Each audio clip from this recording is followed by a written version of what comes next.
Selamat datang kembali di sesi eksplorasi kita. Hari ini kita mau bedah satu gagasan yang menarik banget nih. Ini dari sumber yang Anda bagikan juga. Kutipan transkrip video YouTube Goshen. Judulnya Kreativitasmu adalah Tugasmu. Intinya sih kayaknya relevan buat banyak orang ya. Soal gimana kita ngadepin rasa takut yang suka bikin kita mandek gitu buat berkarya. Sumber ini langsung nunjuk nih, biang keroknya seringkali bukan karena kita nggak punya bakat, tapi justru, yaitu rasa takut. Takut salah langkah, atau mungkin takut idenya dianggap kurang rohani, kurang pas, gitu kan? Iya, betul. Dan yang menurut saya menarik banget dari Goshen di video itu ya, cara mereka coba mendefinisikan ulang kreativitas itu sendiri. Jadi bukan lagi cuma soal seni lukis atau nulis puisi gitu ya, bukan sekedar bonus atau hobi, tapi sesuatu yang lebih lebih fundamental. Ini katanya mencakup bakat kita, ya ide-ide yang muncul aja di kepala, termasuk juga cara kita nawarin solusi, atau bahkan kemampuan kita mecahin masalah sehari-hari. Ini dilihat sebagai bagian dari, ya, rancangan Tuhan buat kita gitu loh. Oke, oke, saya nangkap poin itu. Jadi lebih luas ya maknanya. Sumber ini kan terus menghubungkannya ke perumpamaan talenta di Matius 25 ya. Nah, kenapa sih penekanan di kata tugas atau amanah ini jadi penting banget menurut sumber ini? Dalam konteks kreativitas tadi. Kayaknya ini mengubah cara pandang banget ya. Tepat sekali, penggunaan kata tugas itu krusial, penting banget. Karena ini kayak mengangkat kreativitas dari yang tadinya, pilihan aja, jadi sebuah, ya tanggung jawab. Pesan intinya kalau kita lihat perumpamaan itu kan, kita dikasih sesuatu terus diminta ngembangin, mengabaikan atau mengubur potensi kreatif kita itu ya sama aja kayak hamba yang nggak setia itu, nggak mengelola apa yang udah dipercayain tuannya. Jadi isunya bukan lagi soal apakah Anda merasa kreatif atau enggak, tapi lebih ke apakah Anda bertanggung jawab sama karunia yang udah ada di Anda. Ini jadi mindahin fokusnya ke tindakan nyata gitu, bukan cuma perasaan doang.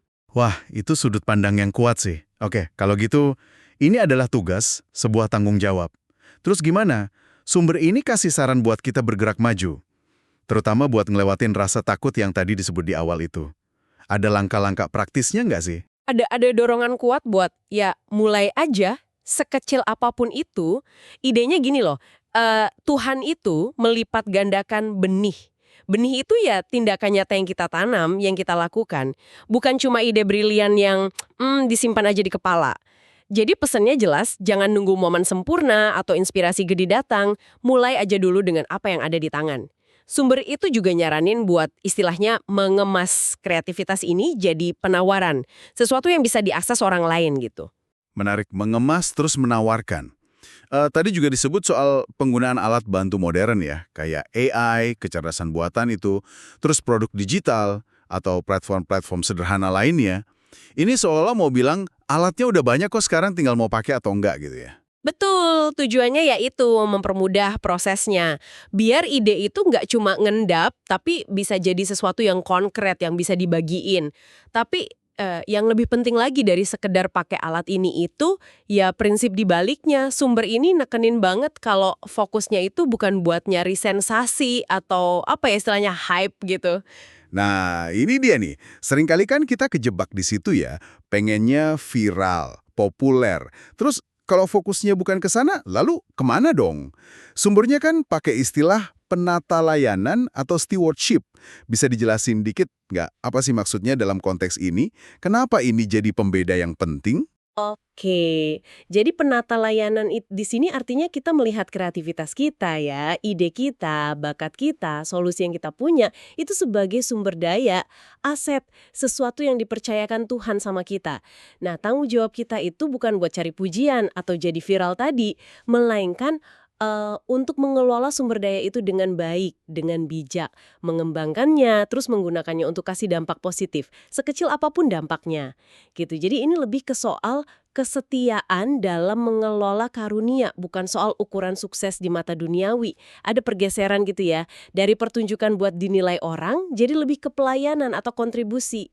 Oke, jadi kalau dirangkum nih, inti dari eksplorasi kita berdasarkan sumber Goshen ini, jangan sampai rasa takut itu bikin potensi kita terkunci.